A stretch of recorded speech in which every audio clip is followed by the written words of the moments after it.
Аз имам някакъв BDSM. Някакъв BDSM.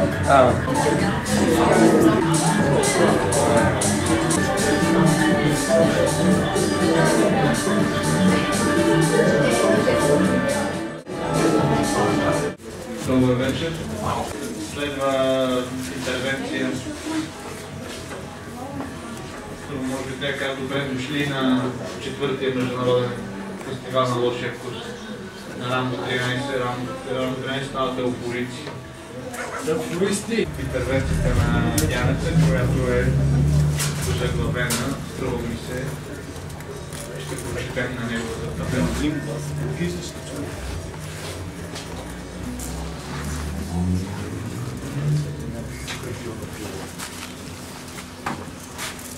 В 2010 година отново тая.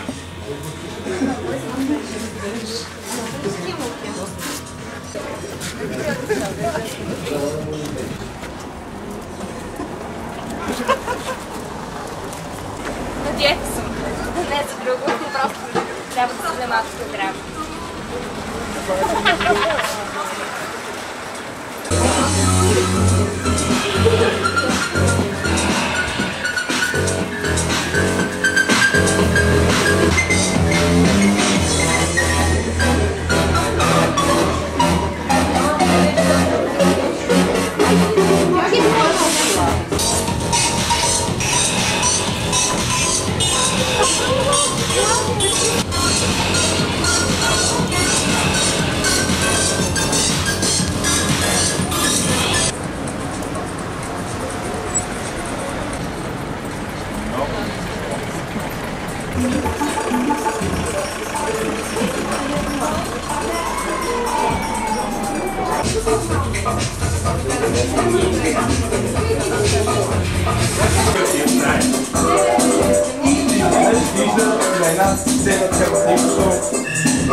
Как да сложим памперси на образците на българския декаданс, така ще да станат основите на бъдещия ренесанс.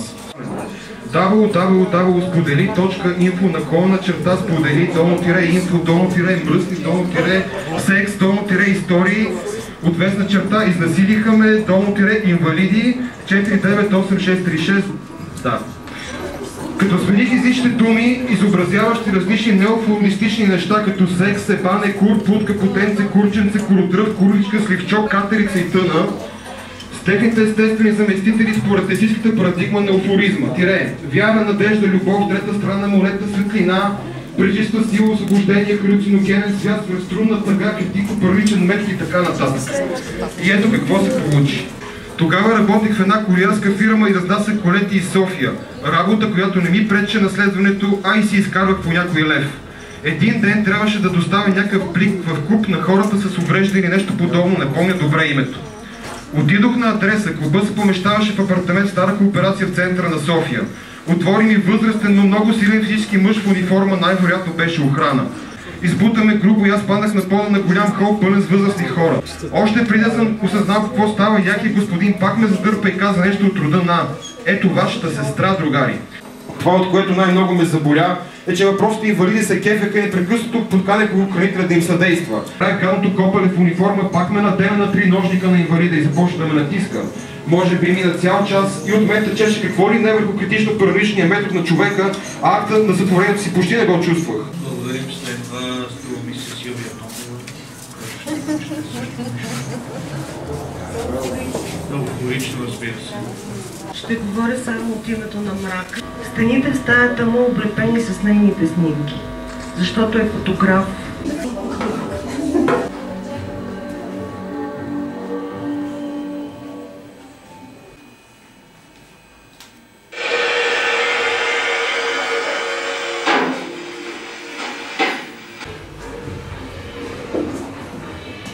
Да му дам роклята.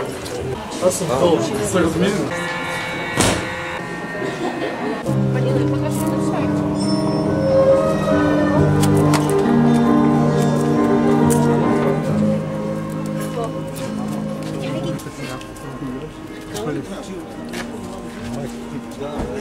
Аз бете да не съм.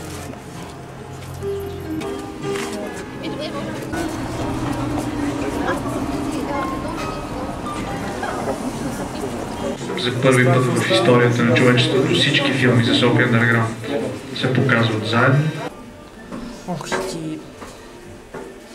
Не така само словно, колкото да не се... И аз така виждам.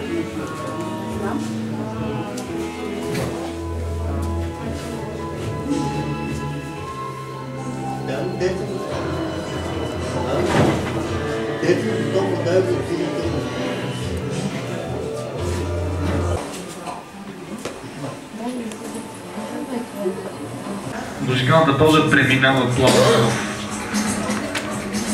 в лирическо изказване на Диана Коленцова.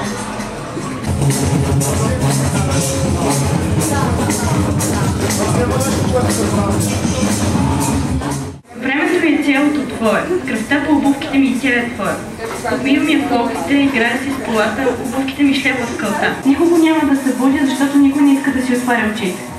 Допреди малко кръщях, тропах по вратите и разваях кучетата. И сякаш ме докосват твоите пръсти кебабчета, на допир като пужици.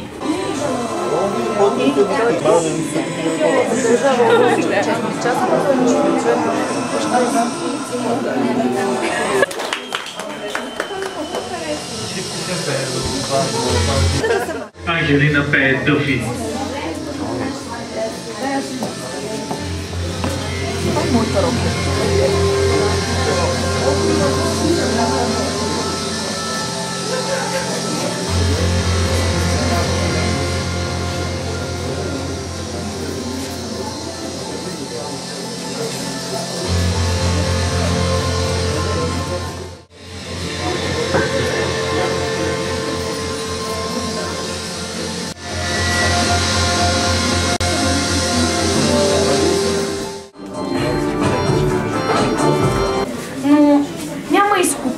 За грешника, стъпил в грях, казвах. Бяхме разкрити и изгонени.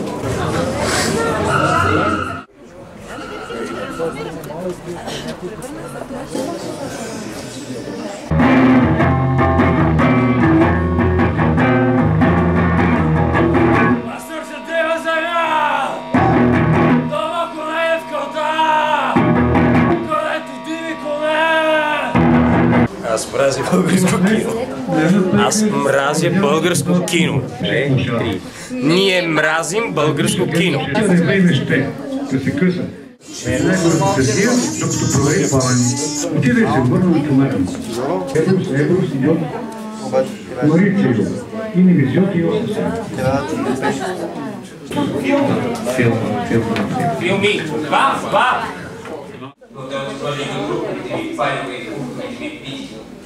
Избраха плод, изгнил и развален.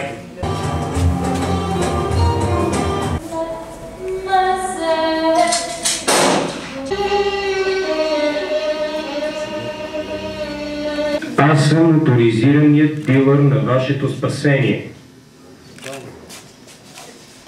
Срещу един СМС на цена леви 20 на номер 1922 може да изповядате всички тежки грехове.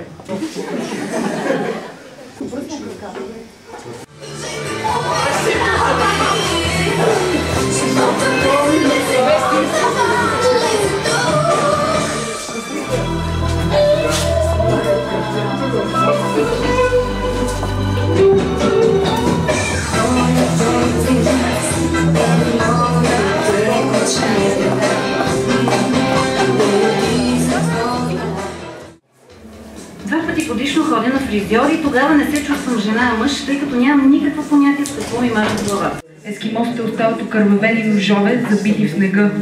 Ойко събира буклук от малък. Подготвя клада върху чистата си съвест. Лука е погубен, опашката е трофей, историята му изядена.